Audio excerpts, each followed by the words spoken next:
Good morning, Christina's World Kitchen. I'm Christina Martinez Williams, and I am so excited to be here with you this morning. It is a beautiful day here. It started off cool. I went on a walk. It got warmer as we walked, and now I am in my home office. I love that this is my home office. This green and foresty, this is where I get to work. I'm so excited. So, we're going to talk this morning about the missing habit for fat loss.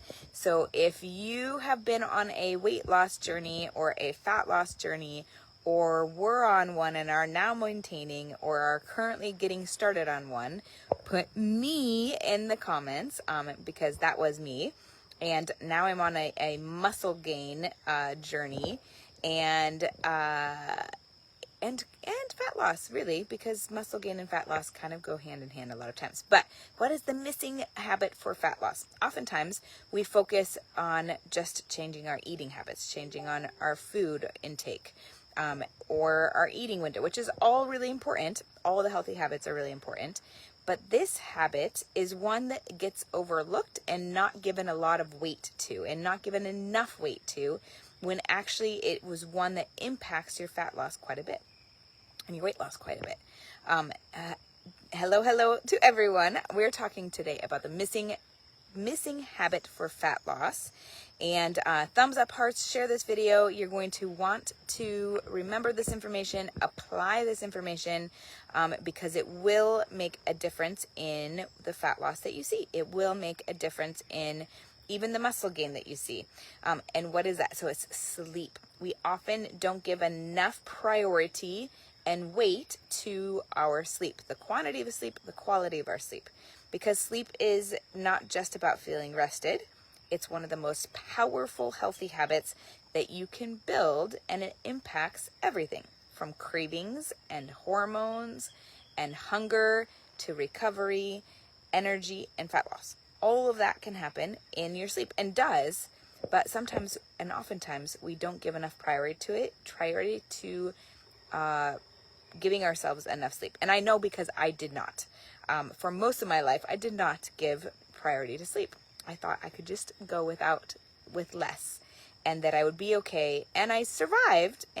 But there was a point in time when I actually was burning the candle at both ends, and I thought I could, until I couldn't anymore, until I had it like pretty much kind of an emotional breakdown and said, I can't do this anymore. I'm too tired. I'm operating off of too little sleep, and had learned some of the statistics that happen about your sleep and what happens in your sleep, and said, I have to put priority in my sleep. I have to stop putting sleep last, and I have to start putting sleep first, and putting priority at least on maintaining. I've never had a hard time sleeping, but I've always had a hard time choosing to sleep more. So tell me if you have ever had issues with your sleep, or if you do, tell me I do or I did. Tell me what yours has been. For my husband, his sleep he had a hard time going to sleep, staying asleep, and waking up rested. And a lot of habits have helped him, but I want to explain why. Why is sleep such an important healthy habit that you need to put weight on? And just briefly, why is that? Because I know that for me, when I understand the why, I can more easily make the shifts and the changes, even if it just takes time. It's like 1% better every day, just like everything else. Step by step, little by little, better every day. Sleep can help regulate your, there was some 2 cardinals that just flew fast. Okay. Sleep can reduce cravings and support appetite regulation. So it actually helps your body to regulate your hunger hormones. But if you're not getting enough of it, you're not getting the opportunity for your body to do that. So when you're tired, your body often seeks quick energy, and it makes it harder to make the choices that you intended to make.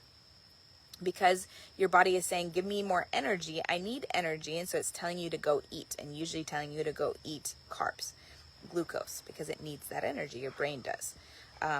But if you're sleeping and you're sleeping better, you're going to be able to reduce those cravings, regulate your hunger hormones, and listen better to your body because of that sleep. Sleep is also when your body does much of the repair and recovery that happens in that sleep. That's what our body is created to repair and recover.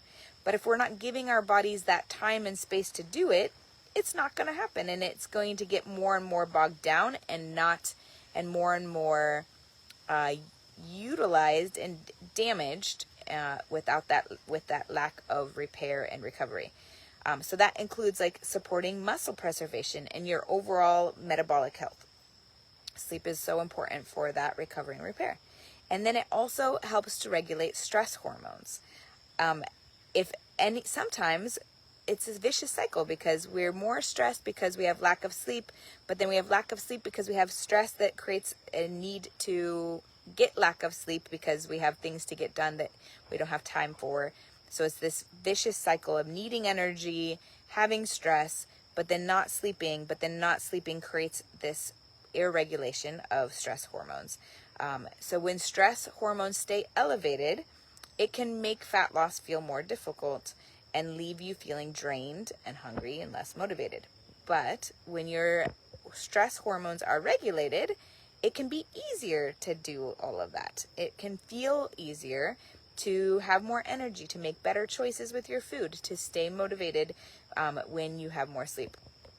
So when you're working on this aspect of your health, all aspects of our health work together, but it's not just about what we eat. That's a huge portion of it, but it's not just about that. It's, am I getting enough quality and quantity of sleep?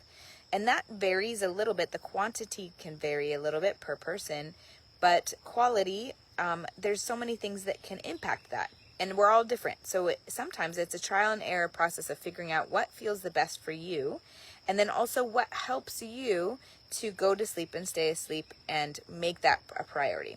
So tell me in the comments, a scale of 1 to 5, how is your sleep? 1 is it is terrible and you have challenges in all 3 of those areas.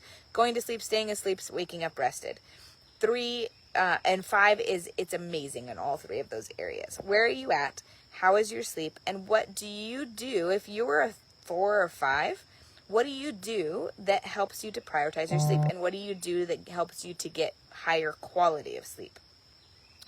Share that with us in the comments. If you have found tools and tips and tricks that help you to sleep better outside of drugs that help you to sleep better. Magnesium can help you sleep better. Like there are supplements, ketones can help you sleep better. There's supplements can help you sleep better. And then also there's just practices that you can do to help you sleep better. Stopping use of screens an hour before sleep. Stopping drinking liquid a hour or 2 before sleep.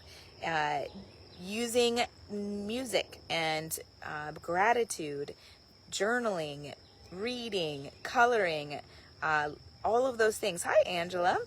Can help you with your quality of sleep. But if you're not prioritizing your sleep, then you're missing out on a lot of things that your body needs and that can be happening. So sleep is so important. What are you going to do to shift yours if you're a 1, 2, or 3? If you're a 4, what can you do more to be a 5? And if you're a 1, what can you do to be a 2?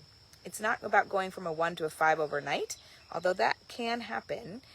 There are ketones can make that happen. There's things that can help that, but it is about what can you prioritize, can you prioritize, what can you do to make sure that you're getting quality and quantity of sleep that supports your overall health. All right. I hope you have a wonderful day. From my house to your kitchen, global flavors and healthy plates from around the world. Bye.